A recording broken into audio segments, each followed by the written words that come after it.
السلام علیکم سامعین، 25 سفر المظفر کی تاریخ شروع ہو چکی ہے، 19 اگست ہے۔ خبر کا عنوان ہے پاکستان میں بارش سے کتنا نقصان ہوا ہے۔ وہاں کے متعلقہ محکمہ نیشنل ڈیزاسٹر مینجمنٹ کے مطابق 26 جون سے اب تک بارش اور سیلاب سے 706 افراد کی موت ہو گئی ہے۔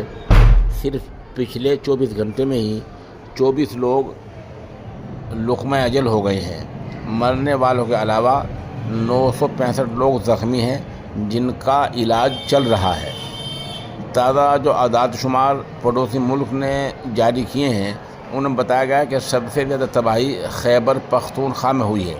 یہاں اکیلے 427 لوگوں کی جان چلی گئی ہے۔ اس کے بعد باری ہے پنجاب کی، جہاں 164 موت ہوئی ہے۔ سندھ میں 29 موتیں، بلوچستان میں 22 موتیں، پاکستان کی تحویل والے کشمیر میں 56 موتیں اور اسلام آباد ریجن میں 8 موتیں ہوئی ہیں۔ یعنی پورے پاکستان میں کوئی کونا ایسا نہیں بچا جہاں اس آفت سے وہ اچھوت رہ گیا ہو۔ اب حالت اتنے بگڑ گئے ہیں کہ فوج کو میدان میں آنا پڑا ہے۔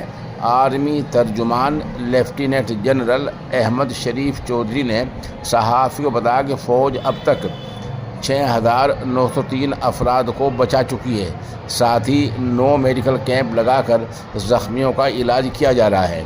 خیبر پختونخوا میں 8 آرمی یونٹ سے تعینات ہیں۔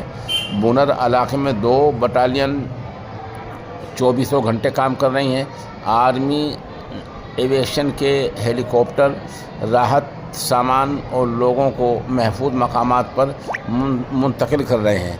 اس کا مطلب یہ ہوا کہ پاکستان میں بارش اور سیلاب سے بڑی تباہی آئی ہے۔